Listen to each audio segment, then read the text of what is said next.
우리에게 주시는 하나님 말씀 두 군데 보겠습니다. 첫 번째는 지난 시간과 같이 구약성경 레위기 11장 45절의 말씀입니다. 나는 너희의 하나님이 되려고 너희를 애굽 땅에서 인도하여 낸 여호와라.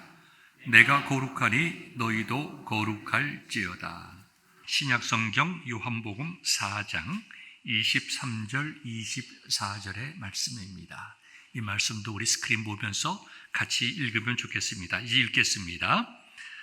아버지께 참되게 예배하는 자들은 영과 진리로 예배할 때가 오나니 곧 이때라. 아버지께서는 자기에게 이렇게 예배하는 자들을 찾으시느니라. 하나님은 영이시니 예배하는 자가 영과 진리로 예배할지니라. 우리 주 예수 그리스도의 말씀입니다. 아멘. 여러분들은 얼마나 자주 자동차 윈도우 브러쉬를 교체하십니까? 사람마다 또 지역마다 날씨의 변화에 따라서 사용하는 빈도가 다르겠지만 제가 기억을 뒤돌아보면 한 2년에 한 번 정도 자동차 윈도우 브러쉬를 교환하지 않는가 생각합니다. 제가 작년 12월 말로 끝나는 자동차 인스펙션과 스티커를 구하기 위해서 이제 동네에 있는 동네에서 인스펙션을 받았습니다. 오후 늦게 6시쯤 돼서 저에게 전화가 왔습니다. 인스펙션에 페일했다는 거예요. 아니, 차가 아직까지 좋은데 왜 페일을 하나? 왜 그렇습니까? 윈도우 브러쉬가 나빠서 교체해야 된다는 거예요. 윈도우 브러쉬를 갈지를 않으면 인스펙션에 패스할 수가 없다는 겁니다. 그럼 스티커를 받을 수가 없죠? 잘못하면 경찰관한테 발각되면 벌금을 묻습니다. 아니, 내가 보기에는 별 문제도 없고 잘 되는데 왜 그걸 가려고 하나? 제가 좀 항의를 했지만 말이 통하지 않습니다. 참 고약했습니다. 제 마음속에 이건 아니다 싶어서 제가 이렇게 얘기했습니다. 알겠습니다. 내가 사서 내가 교체하겠습니다. 그 다음에 인스펙션 다시 해 주십시오. 제가 강력하게 이야기를 했습니다. 그랬더니 내일 8시까지 알아서 교체를 하라는 겁니다. 그래서 새벽기도 끝나고 그 다음 날에 딜러십에 가서 이제 그 윈도우 브러쉬의 고무를 사기를 원했습니다. 이 윈도우 브러쉬가 돌아가는 것 전체를 파는 게 아니라 딜러에 가면 거기 끼는 고무만 팝니다. 그래서 그 고무만 사서 갈아 끼면 얼마 몇 분 들지도 않습니다. 그래서 갔더니 이제 더 이상 그렇게 고무만은 팔지 않고 이 윈도우 브러쉬 전체를 판다는 거예요. 그리고 그 가격을 보니까 그래도 몇 불이 인스펙션 했던 그라지보다 싸요. 그래서 제가 딜러에서 그 윈도우 브러쉬를 사가지고 7시 45분쯤에 가서 제 윈도우 브러쉬를 교체하고 인스펙션을 받았습니다. 참 고약하다 하는 생각이 들었습니다. 어떤 의미인지 여러분들 제가 말씀드리지 않아도 이해하시리라 생각됩니다. 제가 어저께 엔진 오일을 체인지를 했습니다. 그랬더니 저한테 전화가 왔어요. 이것도 해야 되고 저것도 해야 되고 쭉 해보니까 1,000불이 넘습니다. 그저 엔진 오일만 갈아주세요. 그래, 엔진 오일만 갈았습니다. 근데 그 과정 속에서 저보고 윈도우 브러쉬를 또 가르려는 거예요. 아니, 세상에 내가 그 딜러에서 넉 달 전에 윈도우 브러쉬를 사서 갈았는데 내가 몇 번을 썼다고 윈도우 브러쉬를 또 가르려고 하나. 참 세상에 왜 이렇게 되나 하는 생각이 들면서 제가 약 한 37, 8년 전에 경험했던 일이 생각이 났습니다. 지금의 차들이 대부분 4기통이고 작지만 옛날의 차들은요, 한 3, 40년도의 미국 차들은 대부분 8기통입니다. 굉장히 큰 차들이고 6기통은 작은 차입니다. 제가 유학을 와서 제 차와 함께 처음으로 중고차를 샀습니다. 판티엑 6000이라고 하는 그 당시에 꽤 괜찮은 중고차였습니다. 제 아내의 친구가 거의 결혼 선물처럼 자기가 쓰던 차를, 얼마 되지 않은 차를 좋은 가격에 줘서 친구로부터 샀습니다. 그리고 열심히 그 차를 타고 다니는데요. 지금은 자동차들 여러분들 잘 아시다시피 튜너비라고 하는 것을 거의 하지 않습니다. 제가 기억을 해보니까 제 차도 8만 마일이 넘게 뛰었는데 한 번도 튜업을 해본 적이 없고요. 제 차는 10만 마일 훌쩍 넘었는데도 제 기억에 튜업을 해본 적이 없습니다. 근데 그 당시에는 보통 한 3천 마일 지나면 튜업을 하라고 했어요. 잘 내 사정을 모르니까 열심히 튜업을 했습니다. 튜업이라고 하는 것은 일반적으로 스파크 플러그를 갈아 교체하는 겁니다. 한 번은 제가 튜업을 하라고 해서 갔더니 저를 오라고 그래요. 오더니 스파크 플러그를 딱 보여줍니다. 아주 지저분하고 아주 끈적끈 시커먼 게 잔뜩 묻었어요. 아니 어떻게 이렇게 정말 지저분한 스파크 플러그가 있는가? 이거 정말 이래서 자주 해야 되는가 보다라고 생각했는데 저보고 그래요. 이거 오리지널이라는 거예요. 오리지널. 제가 튜업을 한 것과 제 친구가 튜업한 것을 다 합하면 15번, 16번, 어쩌면 20번이 됐을지도 모르는데 한 번도 그 스파크 플러그는 교체가 안 된 거예요. 6기통 차니까 스파크 플러그를 6개를 갈아야 됩니다. 그런데 그 하나는 아주 갈기 어려운 구석에 있어요. 손이 잘 안 들어갑니다. 그러니까 사람들이 5개만 교체하고 하나는 교체 안 하는 거예요. 사랑하는 성도 여러분, 이것은 옛날의 일이기도 하고 제가 어제 겪은 일이기도 하지만 우리가 살아가는데 늘 경험하는 공통적인 이야기입니다. 지난주에 저와 여러분들이 함께 나눈 하나님의 말씀처럼 우리는 항상 거룩과 세속적인 만몬 사이에 서 있습니다. 세상의 분위기는 어떻습니까? 만몬을 숭배합니다. 구약적인 의미로 따지면 바알을 숭배하는 것이죠. 부와 명예, 권력을 추구합니다. 왜 갈지 않아도 될 윈도우 브러쉬를 갈려고 합니까? 왜 딜러에서 4개월 전에 팔아서 몇 번 쓰지도 않은 걸 또 딜러에서 가르라고 합니까? 우리가 딜러기 때문에 돈을 조금 더 내더라도 믿고 가는 것인데 아주 실망이 크고 마음이 씁쓸했습니다. 세상이 만몬을 숭배하기 때문에 그래요. 물질을 숭배하기 때문에 그래요. 내가 조금 더 가지고 다른 사람이 어떻게 됐든지 서로 물고 물리는 이러한 과정 속에서 세상이 정말 우는 사자같이 다른 사람들의 것을 착취해 가려고 합니다. 이런 상황 속에서 예수님께서는 우리에게 분명히 말씀하셨어요. 너희가 물질과 하나님을 동시에 섬길 수가 없다. 너희가 거룩한 자라면 하나님으로부터 부르심을 받은 하나님의 자녀요 거룩한 자라고 하면은 세상 사람들처럼 살아가면 안 된다. 세상 사람들처럼 살아가는 것이 결국은 물질을 숭배하는 것이요, 우상을 숭배하는 것이요, 자신의 유익과 육체적인 쾌락을 숭배하는 것 아니냐. 사랑하는 성도 여러분, 우리는 어떠한 삶을 살아가고 있습니까?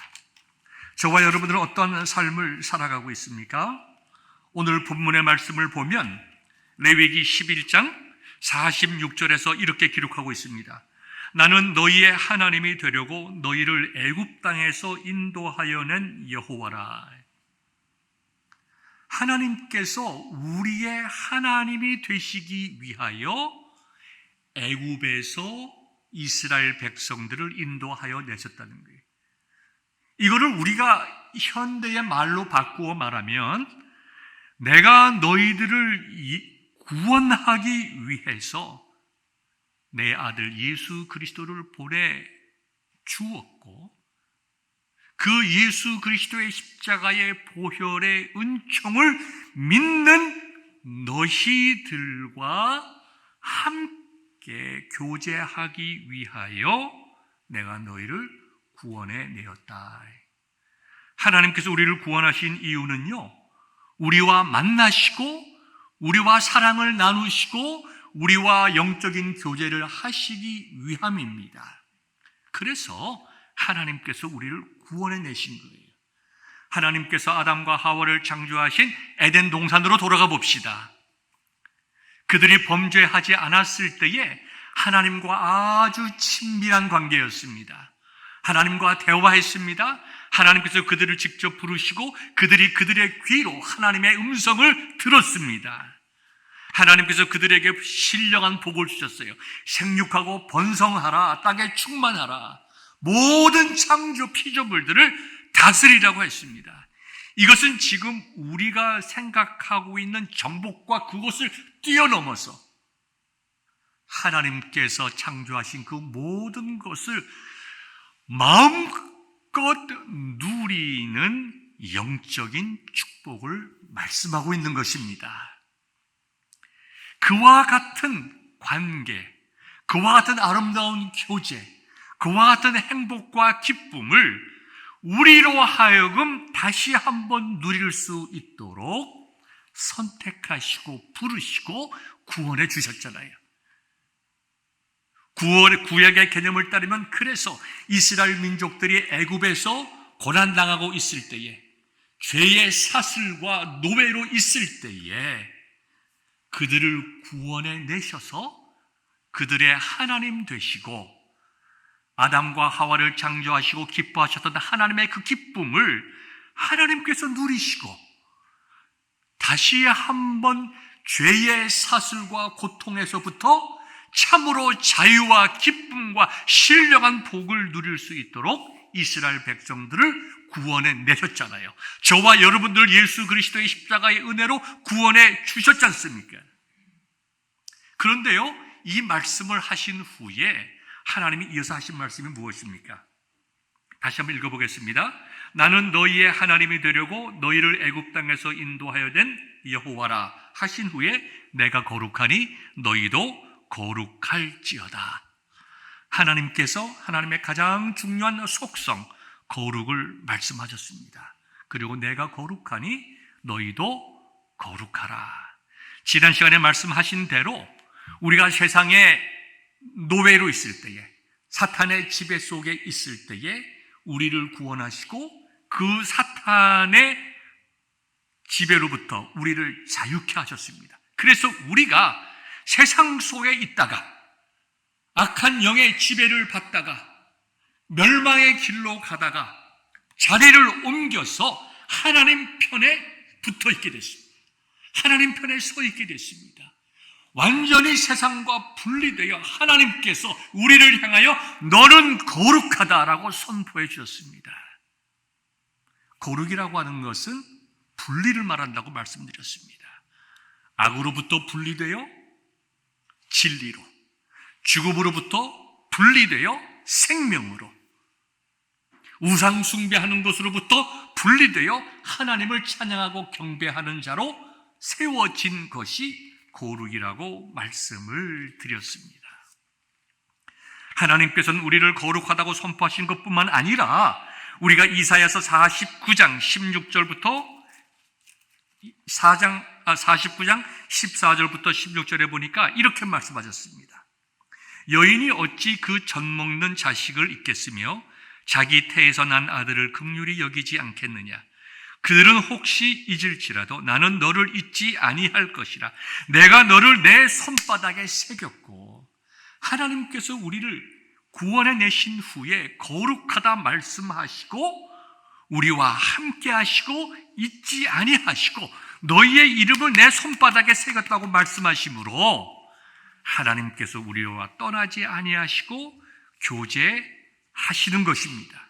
이것이 하나님께서 저와 여러분들을 세상에서 불러내신 이유이십니다. 하나님께서 불러내셨다는 거예요. 그래서 거룩하게 하셨다.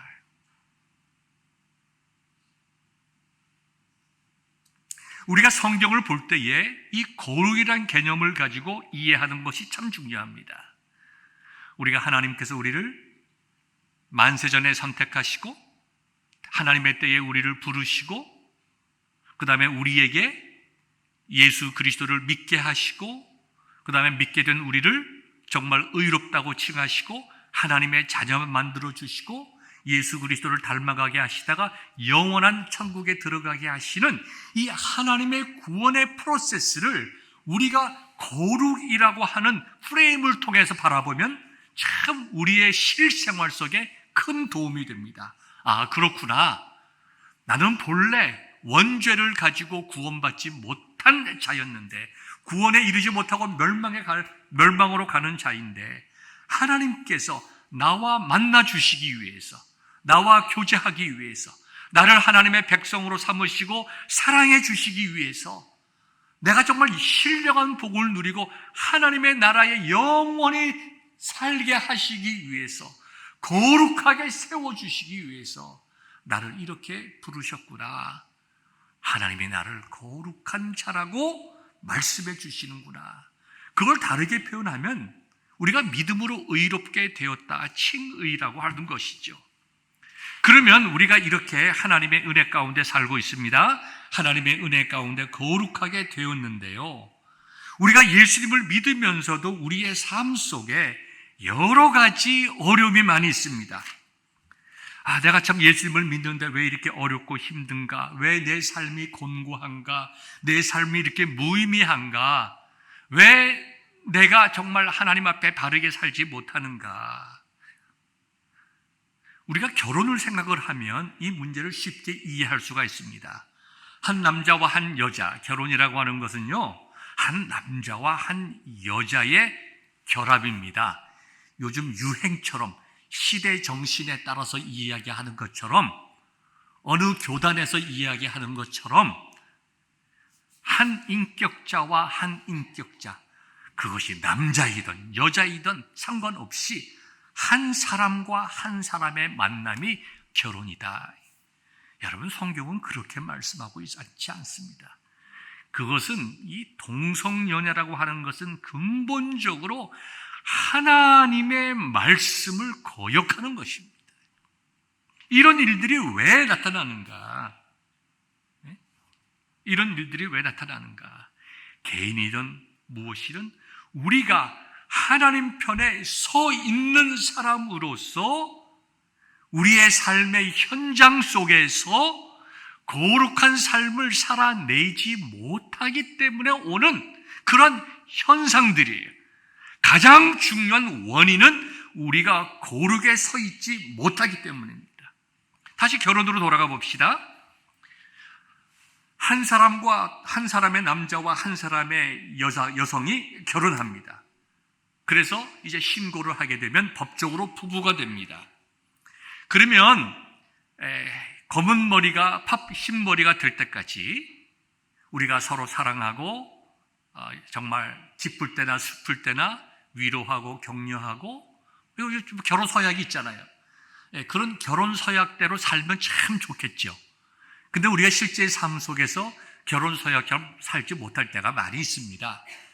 경우에 따라 다르지만 사니 못 사니 서로 다투기도 하고 그렇습니다.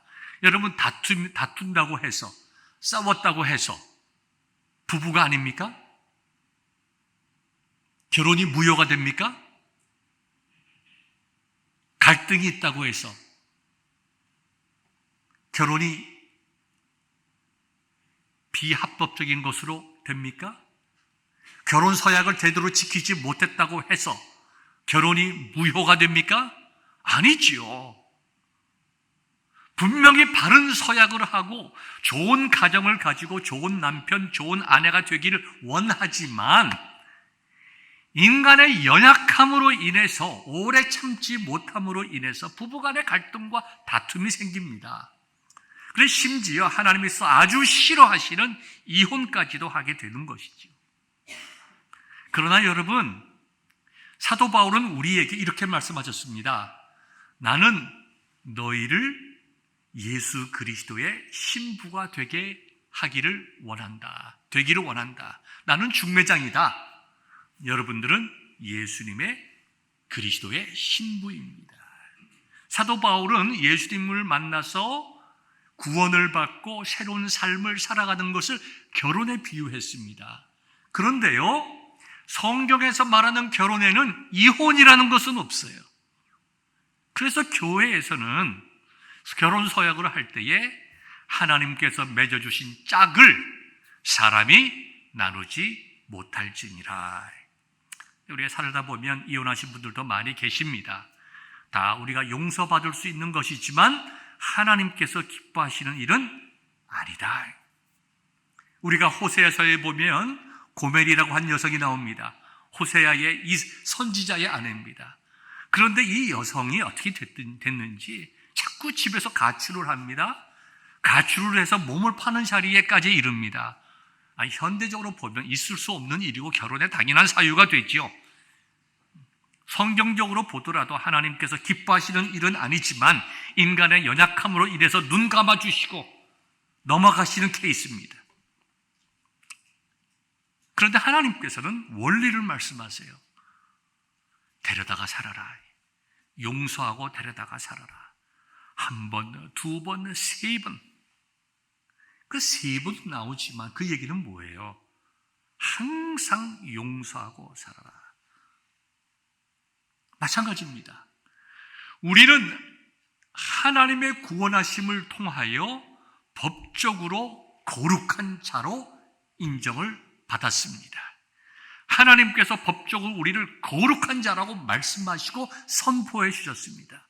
그래서 예수 그리스도를 구주로 믿은 우리들은, 진정한 우리가 신앙의 고백이 있은 우리들은, 우리가 이 땅에 살면서 비록 죄를 짓는 경우가 있다 하더라도 하나님은 우리를 거룩한 자로 봐주시는 거예요.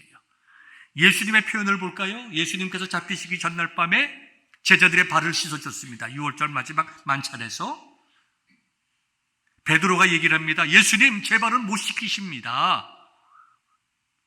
내가 너를 씻기지 아니하면 너는 나와 상관이 없느니라. 그래요, 예수님, 내 온 몸을 씻겨 주옵소서.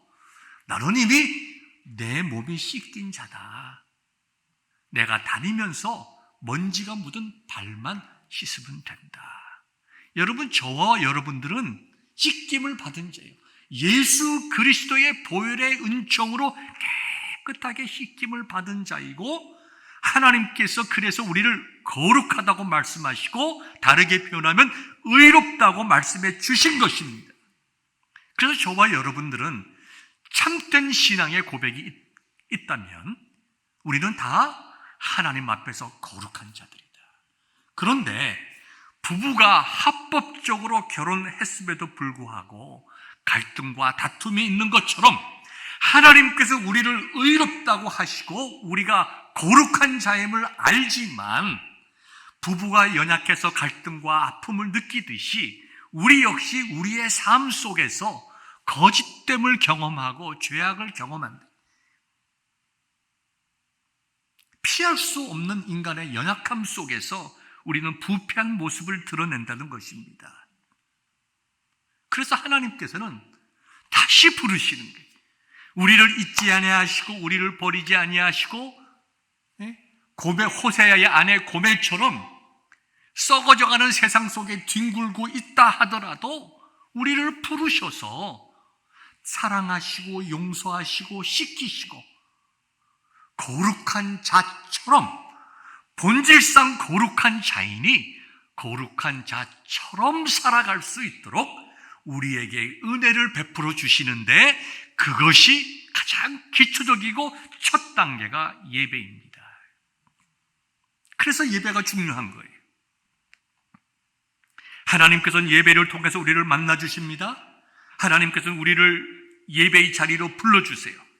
오늘 우리가 읽은 또 다른 본문의 말씀대로 하나님께서는 예배할 자를 찾으십니다. 무슨 말씀이에요? 내 자녀들, 하나님께서 호세아 선지자를 통해서 말씀하신 것처럼 집 나간 호세아의 아내 고멜을 찾아서 씻기고 자기의 아내로 삼는 것처럼, 아버지의 집을 떠난 탕자를 기다리면서 돌아오기를 기다리고 돌아오는 탕자를 씻기고 새 옷을 입히는 것처럼 우리가 거룩한 자이지만 거룩하게 살지 못하고 방황하는 우리들을 찾으시고 부르셔서 씻기시고 다시 한번 거룩한 삶을 살아가게 하시는 것이 예배인데, 이와 같은 예배, 이와 같은 하나님께 돌아감이 없기 때문에 진정으로 정말 하나님 앞에서의 거듭나고 신령한 복이 없기 때문에, 우리가 누리지 못하기 때문에 그 빈 자리에 차지하는 것이 뭘까요? 그것이 공허예요. 삶의 무의미입니다. 세상을 쫓아가고 싶어하는 마음이에요. 제가 어릴 때에 우리 이제 아이들이 다 컸지만 어릴 때에 아이들이 캔디를 참 좋아합니다. 누가 캔디 하나 주면 제가 집에서 안 주기 때문에 입에서 절대로 빼질 않습니다. 입을 꼭 다물고 빼. 그 캔디를 입에서 빼게 하는 유일한 길이 뭔지 아십니까? 아이가 캔디보다 더 좋아하는 걸 주는 거예요. 그럼 아이가 캔디를 엄마한테 주죠. 예를 들어서 재미있는 텔레비를 보여준다든가. 여러분, 우리의 마음이 예수님을 믿음에도 불구하고 마음의 신령한 기쁨과 감사와 충만함, 하나님께서 우리에게 예비하신 신령한 은혜와 복이 없는 이유는 바로 어디에 있는가? 내 마음속에 공허함이 생기는 이유는 내 속에 신령한 은혜가 없기 때문에 그 신령한 복이 없는 그 자리에 세상적인 갈등과 걱정과 근심과 불안이 쌓이는 거예요. 그러니까 이 불안, 고통, 좌절, 이건 다 어둠에서 나오는 것입니다. 하나님의 밝은 진리 속에서 우리가 누릴 수 있는 것은 신령한 것이에요. 하나님께서 우리에게 주신 정말 신령한 은혜와 복이에요. 우리가 사모해야 될 복입니다. 그렇기 때문에 하나님께서는 저와 여러분들을 예배의 자리에 부르시고 예배를 통해서 거룩을 회복하게 하시고 우리의 마음을 신령하게 하심으로 세상의 여러 가지들을 잊게 하시고 하나님 나라를 추구해 가게 하신다는 것입니다. 우리가 결혼의 부부간의 관계를 우리가 이해한다면 여러분들이 잘 이해하실 수 있을 것입니다. 그런데요, 이것은 훈련을 통해서만 가능합니다. 그래서 거룩은 훈련입니다. 여러분들이 우리가 어떻게 신앙생활을 해야 될지 잘 알고 있습니다. 그렇지만 그렇게 살아가지 못하기 때문에 우리는 훈련이 필요합니다. 아주 일상적인 반복 훈련이 필요합니다. 우리가 군대에 가게 되면요, 가장 기본적인 훈련이 뭡니까? 앞으로 가, 우로 가, 좌로 가, 총을 쏘더라도 엎드려 쏴, 서서 쏴, 앉아서 쏴. 그걸 계속 반복합니다. 그것이 우리 몸에 배어야 전쟁에 나가서 총알이 날아올 때에 우리 몸이 자동적으로 앉아서 쏘게 되고 서서 쏘게 되는 것이지, 그러한 연습이 없이 훈련이 없이 머릿속으로 여러분 앉아 쏴, 서서 쏴, 엎드려가, 좌로가, 우량우, 뒤돌아가, 이것처럼 이거 배울 의미가 어디 있습니까? 아는 것과 행하는 것은 완전히 다릅니다. 그렇기 때문에 우리는 거룩의 훈련을 받아야 되는데요. 첫 번째는 가장 기본적으로 예배입니다. 예배는 크게 두 가지로 나눌 수 있어요. 좁은 의미의 예배는 공예배입니다. 우리 주일 예배처럼. 넓은 의미의 예배는 삶의 전 영역을 통해서 말씀드린 것과 같이 정말 다른 사람들은 다 5개의 플러그만 갈고 하나는 갈지 않더라도 나는 예수님 믿는 사람이니까 진실하고 정직하게 해야지. 그렇게 함으로 하나님께 영광 돌리는 사람. 여러분, 세상에 나가 보십시오. 세상에 나가면 예수님 믿는다고 하지만 그의 삶이 전혀 거룩하지 않을 수가 있습니다. 저 사람이 교회 집사래? 저런 사람이 교회 집사니 그 교회 안 가도 알만하다라고 한다고 하면 얼마나 부끄러운 일입니까? 저분이 교회 집사님이래. 그렇지, 내가 그럴 줄 알았어. 저 사람의 생활을 보니까 참 좋은 분이시고 예수님 잘 믿는 분이다. 우리가 이렇게 돼야 되지 않겠습니까? 그래서 개인적인 거룩은 경건이에요. 그래서 개인적인 거룩을 훈련하기 위해서는 우리가 경건의 훈련이 필요합니다. 말씀을 보고 기도하며 하나님께서 우리에게 허락하신 예배 시간에 빠지지 아니하고 교육 프로그램에 참석하고 이렇게 하나님의 말씀을 계속해서 반복적으로 배워야 우리는 거룩한 삶을 살아갈 수가 있습니다. 공동체도 중요하죠. 세상이 어떻게 생각하든 내가 세상에서 어떻게 살았든 교회에 들어와서 내가 믿음이 자라야 합니다. 세상을 향하여 소금과 빛의 역할을 감당해야 합니다. 가난한 자, 소외된 자, 연약한 자들을 돕고 섬기는 것이 거룩한 일입니다. 세상의 정의를 실현하고 정말 세상에 복음을 선포함으로써 영적 전쟁을 싸워 나가는 것, 이 모든 것이 다 거룩한 것인데, 거룩은 훈련인데요, 가장 중요한 훈련의 장이 바로 교회다. 사랑하는 성도 여러분, 설교처에 말씀을 드린 것처럼 하나님께서 에덴 동산에게 아담과 하와를 창조하시고 그들에게 선포하시고 주셨던 그 신령한 모든 복들, 우리가 하나님 나라에서 누릴 영광과 신령한 복들, 그것을 우리가 에덴 동산에서의 일을 기억하면서 미래의 완벽한 하나님 나라를 생각하며 이 땅에서 하나님 나라를 맛보는 것이 교회예요. 교회는 거룩한 곳입니다. 그렇기 때문에 성도들이 거룩하게 살아야 되고 거룩에 대한 훈련을 받아야 합니다. 제가 우리 실생활 속에 관계가 되는 건데요, 제가 저기 북쪽 나라 시카고에서 목회를 할 때에 제가 담임 목사로서 처음으로 그 교회에 이제 부임을 하고 교인들이 구역 예배를 드릴 때에 제가 초대를 받았습니다. 그래서 구역 예배를 잘 드렸습니다. 구역 예배를 잘 드린 후에 그 집 주인이 안수 집사님이셨는데요, 이만한 쟁반에다가 맥주를 다 따라 가지고 오는 거예요. 그러니까 장로님이 나 저를 딱 보더니 집어넣어요. 놀래가지고 맥주를 집어넣었어요. 뭘 의미하죠? 예, 제가 다녔던, 목회했던 그 교회에 처음에 구역 예배 드리면 다 끝난 다음에 다 장로님, 집사님, 권사님 다 앉아가지고 다 맥주 한 캔씩 했다는 거예요. 여러분, 맥주 마시면 구원 못 받습니까? 그렇지 않아요. 교인들 집에 신방 가면 그 옛날에도 보면 차고에 맥주가 박스로 쌓여 있습니다. 어느 집사님 집에 갔더니 좀 시원한 물 좀 주세요. 목사님 냉장고에 열어 드세요. 냉장고 문을 턱 여니까 시원한 맥주가 거기에 쭉 앉아. 괜찮습니다. 제가 그런 것까지 여러분 그러지 마세요. 여러분, 그 개인의 자유입니다. 그러나 교회 구역 예배에서는 맥주 마시면 안 됩니다. 아니, 뭐가 다릅니까? 개인은 먹어도 되고 그럼 교회에서 먹으면 안 됩니까? 안 됩니다. 왜 그럴까요?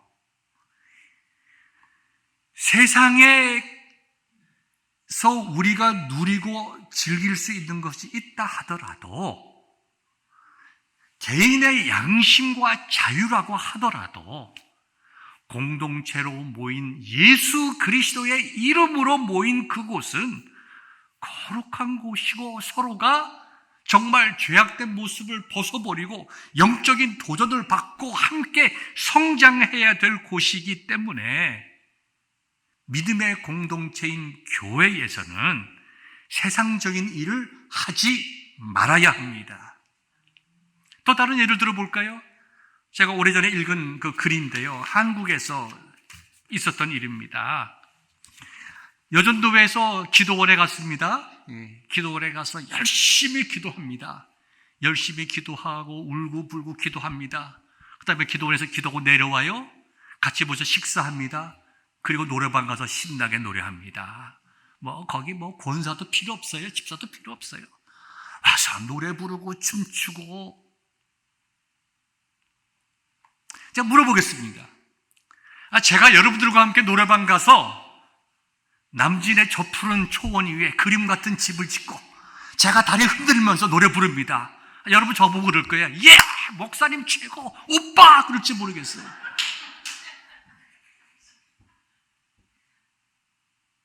그 다음에 강단에 서서 사랑하는 성도 여러분, 이제 다 함께 경건하게 예배드리겠습니다. 여러분 저를 보면서 뭐 생각나겠어요? 제 얼굴 딱 보면 무슨 생각 나겠어요? 지난주에 저 푸른 초원 위에 그림 같은 집을 짓고 사랑하는 님과 함께 한평생 살고 싶어. 그게 제일 먼저 눈에 떠오를 거 아니에요? 그래서 목사는 성도들과 그렇게 하면 안 된다는 거예요. 하고 싶으면 집에 가서 삼하고 둘이 하면 돼요. 그렇죠? 그것도 경건에 도움이 안 되는 것입니다.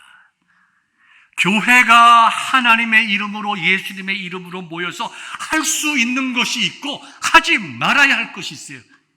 이거는 경건의 훈련입니다.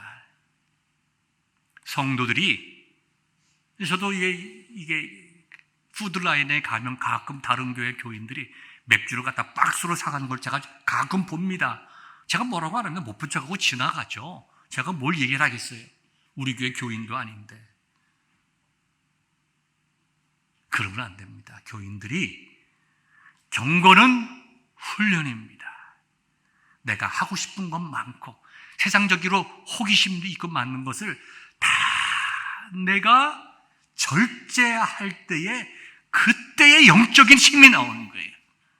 그리고 개인적인 삶 속에서 실수하고 실패했다 하더라도 교회에 왔을 때에 세상과 다르고 나와 다른, 내 생활과 다른 거룩하고 아름답고 신령한 분위기를 경험해야 내가 고쳐지는 것이지, 내 믿음이 자라는 것이지, 내가 세상에서 살아가는 거나 교회에 모여서 하는 일들이 똑같다고 하면 내가 교회에서 도전받을 일이 무엇이 있습니까?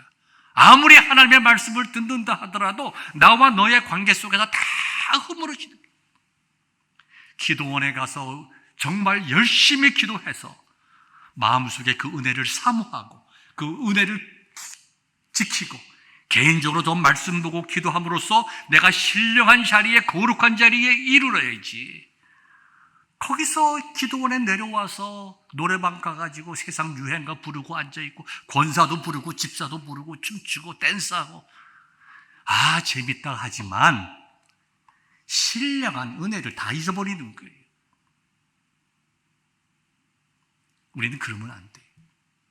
여러분, 우리 이 동네는 노래방 없지만 우리 교회는 그런 거 하면 안 됩니다. 부부끼리 하세요. 친구들끼리 모여서.